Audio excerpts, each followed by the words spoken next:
سبحان اللہ مفتی اللہ صاحب مجھے بتائیے گا، تو ہم نے مردوں کے حوالے سے بات کر لی، خواتین پر کیا کیا واجب ہے اور فرض ہے؟ اچھا دیکھیے، خواتین بھی جمعے کے اہتمام میں اس طرح شریک ہو سکتی ہیں کہ سب سے پہلے تو یہ ہے کہ اپنے گھر کے جو مرد حضرات ہیں ان کی جمعے کی تیاری میں معاونت کریں.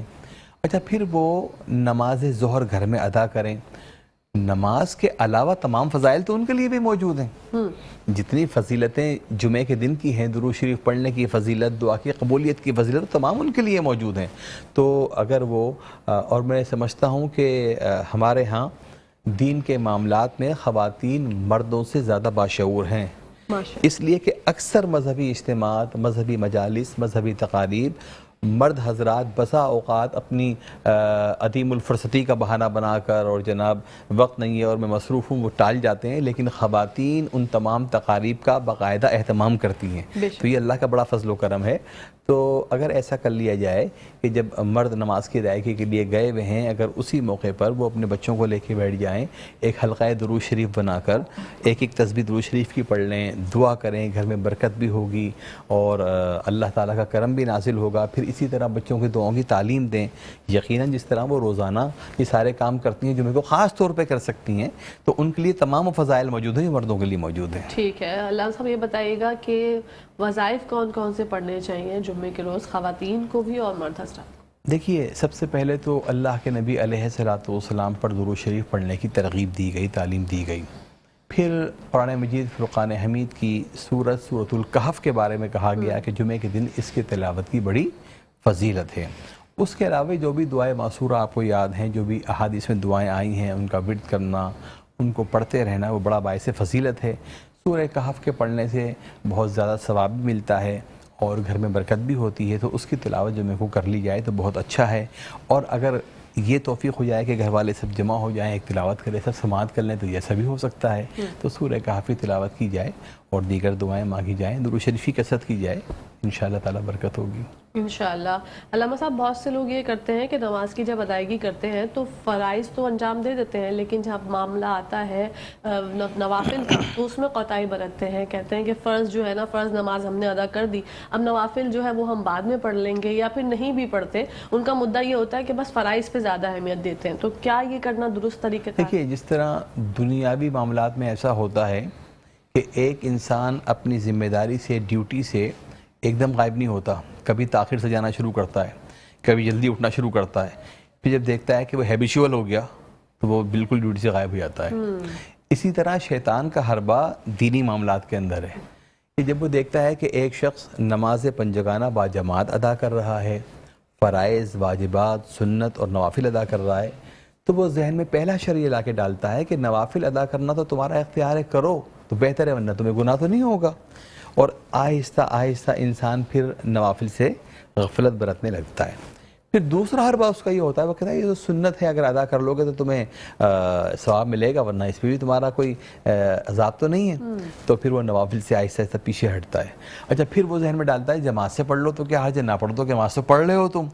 اس طرح پھر آہستہ آہستہ انسان نوافل سے غفلت برتنے کے بعد، سنتوں سے غفلت برتنے کے بعد فرائض کی طرف چلا جاتا ہے. تو ہمیں کوشش کرنی چاہیے کہ جب ہم نماز کی ادائیگی کر رہے ہیں یا دیگر معاملات میں ہم جب دین کی طرف جا رہے ہیں تو اخلاص کے ساتھ ہم اللہ رب العزت کی عبادت کر رہے ہیں. دیکھیے، جب ہم دنیاوی کسی کام کو انجام دیتے ہیں تو ہم اپنی حیثیت میں بہتر سے بہتر طریقے پر انجام دینے کی کوشش کرتے ہیں کہ اہل دنیا میں ہماری عزت بھی ہو، یا جس کے لیے ہم کر رہے ہیں وہ ہم سے خوش ہو. جب ہم کسی ذمہ داری پر، کسی ڈیوٹی پر ہوتے ہیں تو ہم اچھے انداز میں اس کام کو مکمل کرنے کی کوشش کرتے ہیں. ہم یہ سوچتے ہیں ہمارا باس ہم سے خوش ہوگا، ہو سکتا ہے ہمارا انکریمنٹ ہو جائے، ہماری سروس میں مزید دورانیاں بڑھ جائے، ہو سکتا ہے کہ اگلی دفعہ بھی مجھے موقع مل جائے. یہ ساری ہماری خواہشات ہوتی ہیں اور ہونا بھی چاہیے، اخلاص ہونا چاہیے ہر کام میں.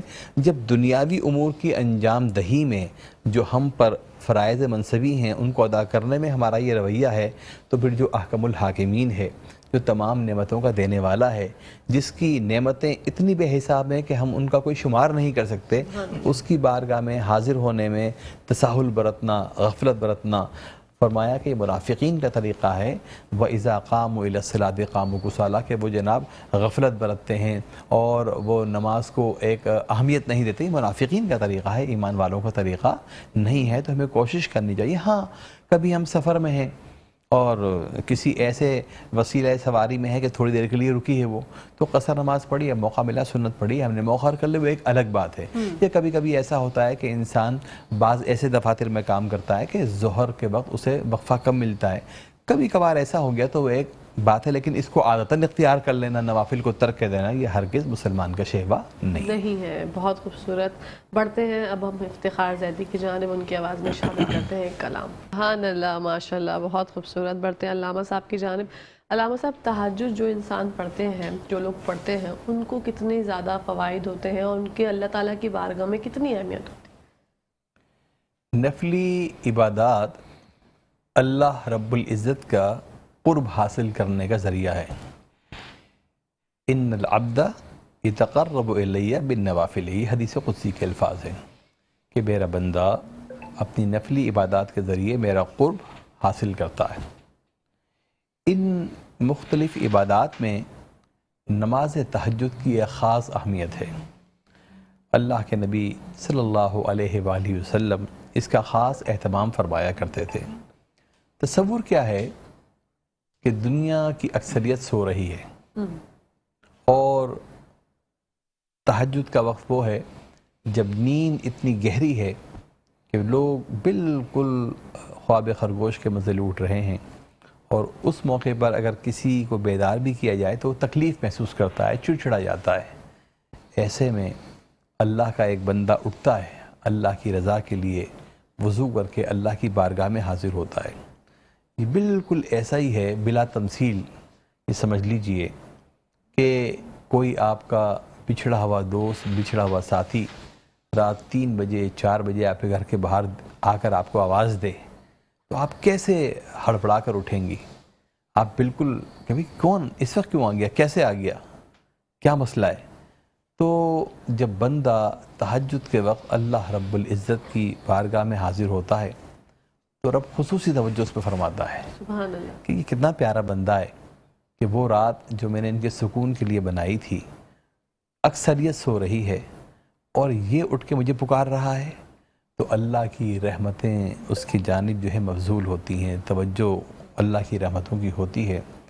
تمام وہ بندگان خدا جو مقام ولایت پر پہنچے، تمام وہ بندگان خدا جنہوں نے اللہ کا قرب حاصل کیا، اس میں تہجد کی نماز کی ایک خاص اہمیت رہی کہ بالکل یقیناً نماز پنجگانہ فرض ہے اور اس کی ادائیگی کے بغیر تو انسان کی نجات ممکن ہی نہیں ہے.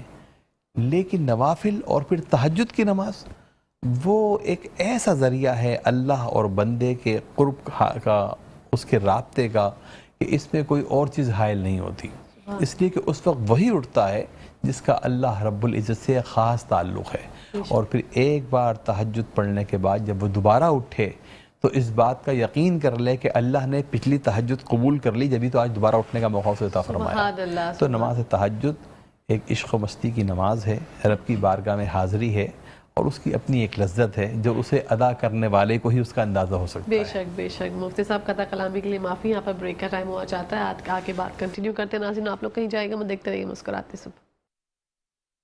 جی ناظرین، ویلکم بیک ٹو دا شو. آپ لوگ دیکھ رہے ہیں آپ کا فیورٹ مارننگ شو جس کا نام ہے مسکراتے صبح. بڑھتے ہیں علامہ صاحب کی جانب. عقیدت ختم نبوت کے بارے میں ہمیں کچھ بتائیے. بہت اہم سوال آپ نے کیا. اسلام کے بنیادی عقائد میں جس طرح عقیدہ توحید، عقیدہ رسالت، عقیدہ آخرت ہے، کہ ان عقائد میں سے اگر کسی ایک عقیدے کے بارے میں انسان انکار کر دے یا اس عقیدے کی ضروریات سے انکار کر دے تو انسان دائرہ اسلام سے خارج ہو جاتا ہے. بالکل اسی طرح عقیدہ ختم نبوت ہے، یعنی کہ اللہ کے نبی حضرت محمد مصطفیٰ صلی اللہ علیہ وآلہ وسلم اللہ کے آخری نبی اور رسول ہیں. بے شک. جس طرح آدم علیہ السلام سے پہلے کوئی نبی نہیں، اس طرح حضرت محمد مصطفیٰ صلی اللہ علیہ وآلہ وسلم کے بعد کوئی نبی نہیں. جس طرح قرآن مجید فرقان حمید کے بعد اللہ کا کوئی کلام اب دنیا میں نہیں آئے گا، اس طرح حضرت محمد مصطفیٰ صلی اللہ علیہ وآلہ وسلم کے بعد کوئی نیا نبی نہیں آئے گا۔ اور یہ عقیدہ اسلام کا ایسا بنیادی عقیدہ ہے کہ قرآن مجید فرقان حمید کی کم و بیش 100 آیات اس عقیدے پر دلیل پیش کرتی ہیں۔ نبی کریم صلی اللہ علیہ وآلہ وسلم کی تقریباً 200 احادیث اس عقیدے کی وضاحت کرتی ہیں۔ اللہ کے نبی صلی اللہ علیہ وآلہ وسلم نے فرمایا، انا خاتم النبیین ولا نبی بعدی، میں آخری نبی بنا کر بھیجا گیا ہوں اور میرے بعد کوئی نبی اب قیامت تک نہیں آئے گا۔ اللہ کے نبی صلی اللہ علیہ وآلہ وسلم نے امت کی ہدایت کے لیے اس بات کی وضاحت بھی فرما دی کہ میرے بعد 30 جھوٹے آئیں گے، ان میں سے ہر ایک دعویٰ کرے گا کہ وہ نبی ہے، لیکن یاد رکھو کہ میرے بعد کوئی نبی نہیں۔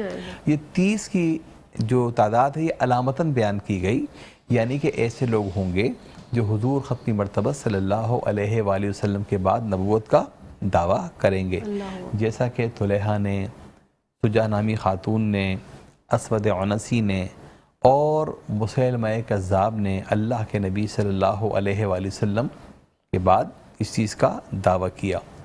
اب اس عقیدے کی اہمیت کس قدر ہے کہ اللہ کے نبی صلی اللہ علیہ وآلہ وسلم کے وصال کے بعد خلیفہ بلا فصل جناب سیدنا صدیق اکبر رضی اللہ تعالی عنہ نے جب ذمہ داریاں خلافت کی سنبھالیں تو 3 بڑے اہم مسائل آپ کے سامنے آئے: لشکر اسامہ کی روانگی، زکوٰۃ کا انکار کرنے والوں کا فتنہ، اور اسی کے ساتھ یمامہ کے مقام پر مسیلمہ کا ایک بہت بڑا گروہ جمع کر لینا اور ختم نبوت کا انکار کر کے اپنے آپ کو نبی کہلوانا۔ حضرت ابو بکر صدیق رضی اللہ تعالی عنہ نے تمام سلطنت کے ریاست کے وسائل صرف کر کے وہاں لشکر بھیجا کہ جا کے اس فتنے کا مقابلہ کرو، اور چونکہ مسیلمہ کی اپنی ایک قوم وہاں تھی، ایک بہت بڑا قبیلہ تھا، ہزاروں افراد اس کے ساتھ تھے، ان کا مقابلہ کرنا انتہائی دشوار تھا۔ بڑے بڑے اکابر صحابہ کو روانہ کیا، بدری صحابہ کو روانہ کیا۔ اس بات سے اندازہ لگا لیجئے کہ 1200 کے قریب صحابہ کرام نے جام شہادت نوش کیا۔ سرکار دو عالم صلی اللہ علیہ وآلہ وسلم کی تمام زندگی میں جہاد میں جام شہادت نوش کرنے والوں کی تعداد اس سے کہیں کم ہے، اور اس سے کئی گنا بڑھ کے یہ تعداد ہے کہ اتنا اہم عقیدہ تھا کہ ایسا نہ ہو کہ اللہ کے نبی صلی اللہ علیہ وآلہ وسلم کے آخری نبی ہونے کا انکار کرنے کا فتنہ آگے چل جائے اور امت منتشر ہو جائے۔ تو امت کو جمع رکھنے کے لیے، اس عقیدے کی حفاظت کے لیے امت نے اتنی بڑی قربانی جناب صدیق اکبر رضی اللہ تعالیٰ عنہ کے دور میں دی، اور اس کے بعد سے خلفائے راشدین، اس کے بعد سے اموی سلطنت ہو، عباسی حکمراں ہوں، یعنی جب بھی سلاطین اسلام اقتدار میں رہے، کسی نے بھی اگر نبی ہونے کا دعویٰ کیا تو اس کو اس کے منطقی انجام تک پہنچایا اور اس کے فتنے کو پنپنے کا موقع نہیں دیا گیا۔ آج تک امت اس عقیدے پر قائم ہے، اور یہ امت کے عقیدے کی ایک بنیاد ہے جس پر امت متحد ہے۔ سبحان اللہ۔ پاکستان میں عقیدت ختم نبوت کے تحفظ کے لیے کیا کوششیں کی گئیں؟ اللہ وسلم۔ پاکستان چونکہ اسلام کے نام پر مارز وجود میں آیا، پاکستان کے بننے سے پہلے یہاں انگریز کے دور میں جہاں بہت ساری ہماری تہذیب پر، روایات پر ضرب پڑی، جہاں ہماری دینی نظریات پہ ضرب پڑی، وہاں ایک فتنہ منکرین ختم نبوت کا پیدا ہوا۔ جیسا کہ میں نے آپ سے کہا کہ جناب ابو بکر صدیق رضی اللہ تعالیٰ عنہ کے دور سے لے کر اور سلاطین اسلام کے دور تک جب بھی کسی نے انکار ختم نبوت کیا تو اس کے خلاف باقاعدہ کارروائی ہوئی۔ اب چونکہ انگریز کا دور تھا، مسلمانوں کے ابتلا کا دور تھا، قوم غلامی کی بندشوں میں تھی، تو مرزا غلام احمد قادیانی کا فتنہ کھڑا ہوا، اور جب پاکستان بنا تو یہ فتنہ پاکستان میں آ گیا۔ 1953 میں پاکستان میں بہت تاریخی تحریک ختم نبوت چلی، اور اس میں پاکستان کے لوگوں نے بڑھ چڑھ کر حصہ لیا، لیکن کچھ حالات ایسے پیدا ہو گئے ریاست کے کہ وہ تحریک اپنے منطقی انجام تک نہیں پہنچی۔ اس کے بعد 1974 میں پاکستان میں دوسری تحریک ختم نبوت چلی، اور یہ وہ وقت تھا جب ذوالفقار علی بھٹو وزیر اعظم تھے اور ایک قومی اسمبلی موجود تھی، 1973 کا آئین نافذ ہو چکا تھا، اور اسی شہر سے رکن قومی اسمبلی منتخب ہونے والے علامہ شاہ احمد نورانی، علامہ عبدالمصطفیٰ الازہری، حیدرآباد سے مولانا محمد علی رضوی اور دیگر علماء، اس کے بعد میں مفتی محمود اور پروفیسر غفور صاحب اور دیگر علماء سب نے مل کر یہ قرارداد پیش کی علامہ شاہ احمد نورانی نے، اور سب نے تائید کی کہ پاکستان کی جڑوں کو 71 میں بھی، اس سے پہلے 65 کے جنگ میں بھی، اور اس سے پہلے بھی نقصان پہنچانے والے جو گروہ ہیں منکرین ختم نبوت اس کے پیچھے ہیں، اس لیے اس گروہ کو آئینی طور پر کافر قرار دیا جائے۔ اور یہ قرارداد 30 جون 1974 کو پاکستان کی قومی اسمبلی میں پیش کی گئی۔ ابتدائی طور پر 27 اراکین قومی اسمبلی نے اس پہ دستخط کیے، اور اس کے بعد جب عام بحث ہوئی پوری قومی اسمبلی کو ایک کمیٹی میں تبدیل کر دیا گیا ان کیمرہ، اور اس میں باقاعدہ جو منکرین ختم نبوت کی طرف سے مرزا ناصر وغیرہ آئے، ان کو موقع دیا گیا کہ آپ اپنے دعوے پیش کریں۔ طویل بحث چلی، اور تمام بحث کے بعد پوری قومی اسمبلی نے یہ فیصلہ کیا کہ واقعی منکرین ختم نبوت جو ہیں ان کا دعویٰ غلط ہے۔ اللہ کے نبی حضرت محمد مصطفیٰ صلی اللہ علیہ وآلہ وسلم کے بعد دعوی نبوت کرنے والا دائرہ اسلام سے خارج ہے، اس لیے مرزا غلام احمد، اس کے تمام پیروکار، وہ لاہوری کے ہیں یا احمدی اپنے آپ کو کہیں، قادیانی کے ہیں، وہ دائرہ اسلام سے خارج ہیں۔ یہ 1973 کے آئین میں سیکنڈ امینڈمنٹ ہے، دوسری آئینی ترمیم ہے، جو 7 ستمبر 1974 کو منظور کی گئی قومی اسمبلی سے۔ اسی شام کو سینٹ کا ایک خصوصی اجلاس ہوا، اس میں ترمیم ہوئی، اور پاکستان کو یہ اعزاز حاصل ہوا کہ دنیا کے ان ممالک میں یہ شامل رہا جنہوں نے منکرین ختم نبوت کے خلاف عملی جدوجہد کی۔ اور میں سمجھتا ہوں کہ اسی کی برکتیں اور رحمتیں ہیں کہ پاکستان نے ہمیشہ آئین جو ہے ہمارا اسلام کا تحفظ کرتا ہے کہ ہم بہت زیادہ مسائل کے باوجود، حادثات کے باوجود سروائیو کر جاتے ہیں۔ یہاں ایسے مسائل پیدا ہوتے ہیں ہماری معیشت پر، ہماری سیاست پہ، کہ لگتا ہے کہ کیا ہوگا، لیکن پھر کوئی ایسا معاملہ سامنے آتا ہے کہ ہم پھر سروائیو کر جاتے ہیں کہ قوم اجتماعی طور پر اللہ اور اس کے رسول سے محبت کرنے والی ہے۔ ہمارے قانون کی بنیادی اساس، آئین کی بنیادی اساس بھی اسلام پر ہے، اور جب بھی موقع پڑتا ہے ہم اس کا اظہار بھی کرتے ہیں۔ تو یہ اسی لیے اللہ کا فضل و کرم ہے ہم پر کہ ہماری قوم بدترین حالات کے بعد بھی سروائیو کر جاتی ہے۔ ہم دیکھتے ہیں کہ کرونا کے معاملات تھے اور دیگر معاملات تھے، دیگر اقوام پہ کیسے برے حادثات آئے، تو یہ اللہ کا فضل و کرم اسی لیے ہے کہ ہم اللہ کے احکامات کو ماننے کی کوشش کرتے ہیں۔ بے شمار خرابیوں کے باوجود ہم رسول اللہ صلی اللہ علیہ وآلہ وسلم سے محبت کا اظہار کرتے ہیں، اور اللہ رب العزت اس محبت کو قبول فرماتا ہے اور قوم کو ایک بار پھر کھڑا کر دیتا ہے۔ بالکل، بہت خوبصورتی سے آپ نے بیان کیا علامہ صاحب۔ یہ جو ابھی آج کل ہم پہ جو دور چل رہا ہے، دور حاضر کی اگر میں بات کروں، لوگ بہت پریشان ہیں اور کچھ سمجھ نہیں آ رہا کہ آخرکار کیا کریں، اس دور میں کیسے زندگی گزاریں؟ دیکھیے، اللہ کے نبی صلی اللہ علیہ وآلہ وسلم نے ہر معاملے میں ہماری رہنمائی فرمائی۔ نبی کریم صلی اللہ علیہ وآلہ وسلم نے فرمایا کہ دینے والا ہاتھ لینے والے ہاتھ سے بہتر ہے۔ اللہ کے نبی صلی اللہ علیہ وآلہ وسلم کے پاس ایک شخص آیا اور اپنے مصائب کا شکوہ کیا، آپ نے کہا کچھ ہے تمہارے پاس؟ اس کے لیے ایک کلہاڑی کا، ایک رسی کا بندوبست کیا کہ جاؤ اس سے لکڑیاں کاٹو اور بیچو۔ معلوم کیا ہوا کہ انسان کی زندگی کے مصائب کا حل جد و جہد میں ہے۔ ہمیں ایسا لگتا ہے کہ ہم اجتماعی طور پر سست ہو گئے، ہم جسے عرف عام میں شارٹ کٹ کہتے ہیں وہ تلاش کرنے کی کوشش کرتے ہیں، ہم جد و جہد سے پیچھے ہٹ جاتے ہیں۔ اچھا، معاملہ کیا ہے؟ حضرت عمر فاروق رضی اللہ تعالیٰ عنہ کے دور میں جب ایران فتح ہوا، ظاہر ہے کہ کسریٰ اس وقت کی سپر پاور تھی، اور وہاں سے مال غنیمت آیا، تو حضرت عمر فاروق کی آنکھوں میں آنسو آ گئے۔ حضرت علی کرم اللہ تعالیٰ وجہ الکریم مولائے کائنات کا وہاں سے گزر ہوا، کہا عمر رو رہے ہیں آپ، اللہ نے اتنی بڑی فتح دی ہے۔ کہا کہ یہ خوشی کے آنسو ہیں، ایران سے مال غنیمت چلائے، اور جو وہاں فہرست مرتب کی گئی ہے ایک سوئی بھی اس میں کم نہیں ہے، کہاں ایران اور کہاں مدینہ۔ تو حضرت علی کرم اللہ تعالیٰ وجہ الکریم نے ایک تاریخی جملہ ارشاد فرمایا۔ آپ کے بعض اقوال ایسے ہیں جو ساری زندگی میں رہنمائی کرتے ہیں۔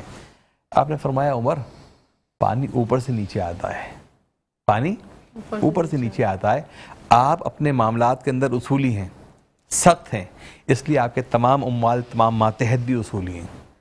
تو ہمیں چاہیے کہ اشرافیہ سے لے کے عام عوام تک ہم اپنی اصلاح کی کوشش کریں. تنقید تو بہت ہو گئی, ایک دوسرے پہ تنقید کی بجائے ہر شخص اپنی ذمہ داری اپنے مقام پر ادا کرنے کی کوشش کرے اور یہ سوچے کہ اللہ کی نعمتوں کی کمی نہیں ہے. بے شک. کتنا بڑا المیہ ہے کہ ہم ایک زرعی ملک ہو کر ہمارے یہاں آٹے اور چینی کا بحران پیدا ہو جائے. بالکل. جو چیز ہم خود پیدا کر رہے ہیں, اس کے معنی کیا ہے کہیں غلطی ہو رہی ہے, کہیں غلط فیصلے ہو رہے ہیں.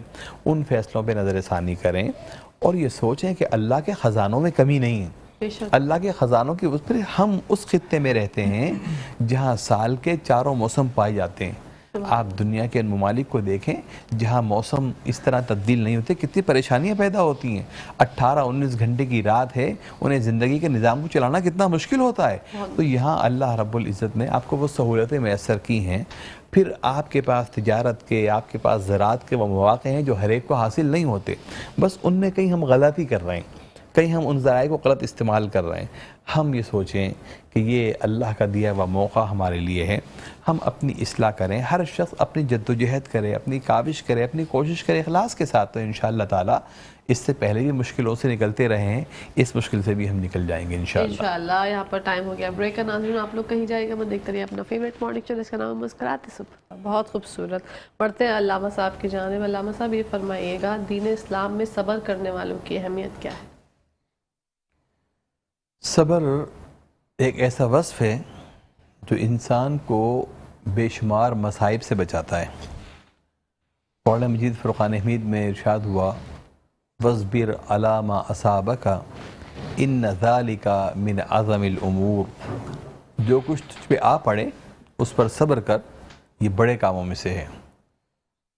یعنی کہ انسان کی زندگی میں بسا اوقات ایسے حادثات, ایسے واقعات رونما ہوتے ہیں جو انسان کے مزاج کے خلاف ہوتے ہیں, انسان کی سوچ کے خلاف ہوتے ہیں, جو ارادے اس نے طے کر لیے ہوتے ہیں, جو ارادے رکھتا ہے وہ اس کے خلاف ہوتے ہیں, اور وہاں پھر وہ اپنے آپ کو بہت کمزور محسوس کرتا ہے.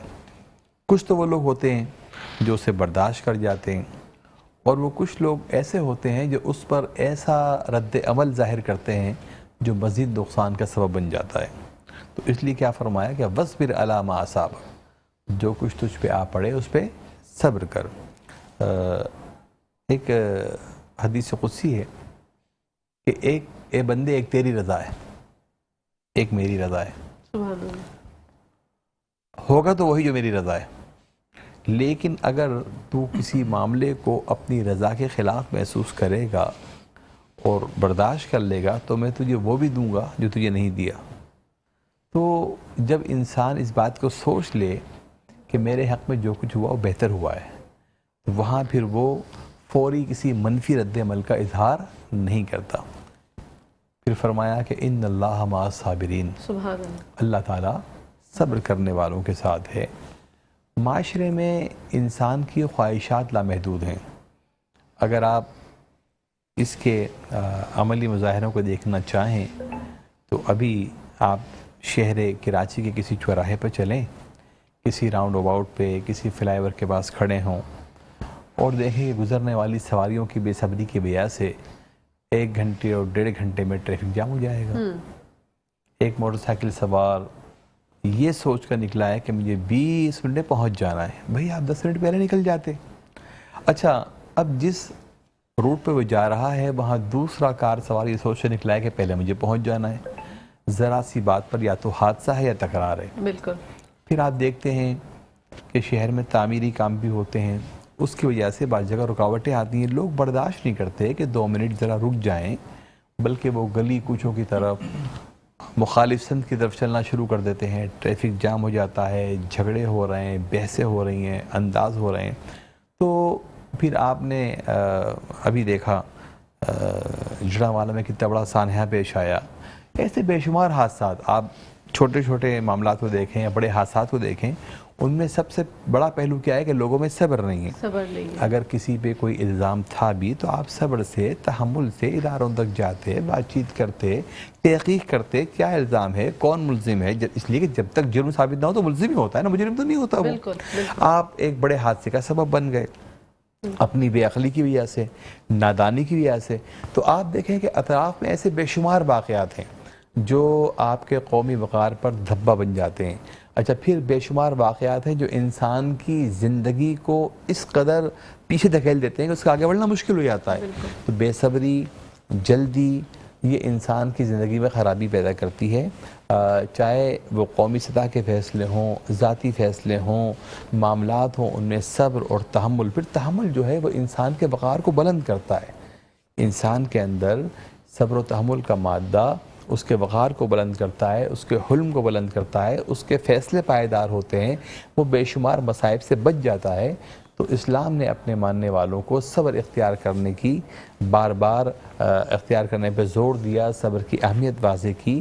اور اسلام کی عبادات کے اندر بھی صبر کا پہلو نمایاں ہے. جیسے کہ روزہ صبر کا پہلو نمایاں ہے. حج میں آپ دیکھیے کہ دنیا بھر کے لاکھوں افراد کا وہ اجتماع جس کی دنیا میں نظیر نہیں ہے، وہاں صبر کرنا پڑتا ہے آپ کو، طواف کے دوران بھی، آپ کو دیگر ارکان ادا کرنے میں بھی. تو آپ کی عبادات بھی آپ کو صبر کی تلقین کر رہی ہیں. معاشرے میں جینے کے لیے طریقہ بھی بہترین صبر کا ہے. تو ہمیں صبر و تحمل کو اختیار کرنا چاہیے. بالکل. اور خوش اخلاق کتنا زیادہ معنی رکھتا ہے. فرمایا وَقُولُوا لِلنَّاسِ حُسْنًا، لوگوں سے اچھے انداز میں پیش آؤ. قرآن نے کہا اِنَّا أَنْكَرَ الْأَثْوَاتَ لَصَوْتَ الْحَمِيرِ، بے شک سب سے بری آواز گدھے کی آواز ہے. اچھا لوگ کیا کرتے ہیں؟ تیز بول کر سمجھتے ہیں کہ ہم دوسرے کو دبا لیں گے، دوسرے پر حاوی ہو جائیں گے. تو اگر تیز بولنا کوئی کارنامہ ہوتا بلا وجہ تو سب سے تیز آواز تو گدھے کی ہے. بالکل. جسے بدترین آواز قرار دیا تو پھر گدھا جانوروں کا سردار ہوتا. بالکل. گدھا جانوروں کا سردار ہوتا. پھر مومن کی علامت ہے کہ مومن حسن اخلاق کو ہرگز نہیں چھوڑتا. خوش اخلاقی انسان کا وہ وصف ہے جو انسان کو معاشرے میں ایک اہم مقام دلواتا ہے.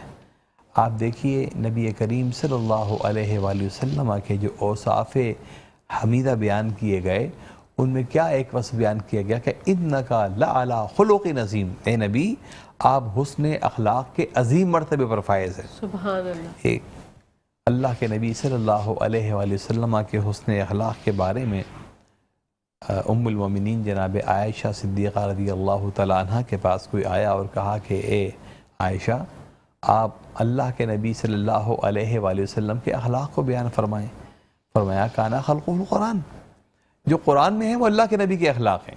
سبحان اللہ. نبی کریم صلی اللہ علیہ وآلہ وسلم نے ان اخلاق حمیدہ کی تعلیم بھی دی اور ان پر عمل کر کے بھی دکھایا. تو زندگی میں حسن اخلاق کی اپنی ایک اہمیت ہے. آپ کا رویہ، آپ کا انداز، آپ کی برداشت، یہ جو اخلاق ہے یہ بہت سارے اعتبار سے مل کر انسان کا ایک رویہ تشکیل پاتا ہے. ایسا نہ ہو جب پھر بسا اوقات ہمارے یہاں ایک اور منافقت کہہ لیجیے اسے، برا عمل ہے کہ باہر آپ کے اخلاق اچھے ہوتے ہیں اور گھر میں آ کے خرابی آتے ہیں. میں حیران ہوتا ہوں اس بات پر کہ جی گھر میں داخل ہوتے ہی انسان زوردار آواز سے بات کرے، بیوی بچوں پر غصے کا اظہار کرے یا دیگر اہل خانہ سے کیوں ایسا کیوں کر رہے ہیں آپ کیوں اس ماحول کو خراب کرنا چاہتے ہیں؟ آپ اچھا رویہ رکھیں. ایک بات جو تیز لہجے میں کی جا سکتی ہے وہ نرم لہجے میں کی جا سکتی ہے. بالکل. شاعر نے کہا تھا نہ کچھ دے ہے کوئل نہ چھینے ہے کوا، مگر میٹھی آواز کے سب ہیں شیدا. آپ اپنے بیانیے کو اچھے انداز میں بیان کریں. اگر کوئی نہیں مان رہا تو اسے سمجھانے کی کوشش کریں. آپ میں اتنا وقار ہونا چاہیے، اتنا علم ہونا چاہیے، اتنا تدبر ہونا چاہیے کہ آپ دوسرے کو قائل کر سکیں. بے شک. جنگل کے معاشرے میں ایسا ہوتا ہے کہ چنگاڑ کر، دھاڑ کر، مار کر بات منوائی جاتی ہے، لیکن انسانی معاشرے میں بات دلیل سے منوائی جاتی ہے. تو اخلاق اور کردار دونوں وہ چیزیں ہیں جو متوازی ہیں. اور اخلاق میں پھر گفتگو بھی ہے، آپ کے رویے بھی ہیں، آپ کے دیگر معاملات بھی ہیں. ان سب سے مل کے ایک انسانی رویے کی تشکیل ہوتی ہے. اور جتنے یہ رویے مثبت ہوں گے اتنا انسانی معاشرہ بہتر سے بہتر انداز میں آگے بڑھے گا، اس کی قدر ہوگی اور اس میں آپ کی بھی اہمیت ہوگی۔ انشاءاللہ۔ علامہ صاحب آپ کا بہت بہت شکریہ، انشاءاللہ زندگی رہی تو آپ سے پھر ملاقات ہوگی۔ افتخار زیدی صاحب آپ کا بہت شکریہ۔ ناظرین یہاں پر ٹائم ہو گیا ہے ختم۔ اپنی ہوسٹ، اپنی دوست، اپنی پیاری سی سہیلی کہکشاں فیصل کو اجازت دیجیے۔ انشاءاللہ زندگی رہی تو آپ لوگوں سے پیر کے روز ملاقات ہوگی۔ جب تک کے لیے، ہمیشہ کے لیے، پاکستان زندہ باد، پاکستان پائندہ باد، فی امان اللہ، حافظ۔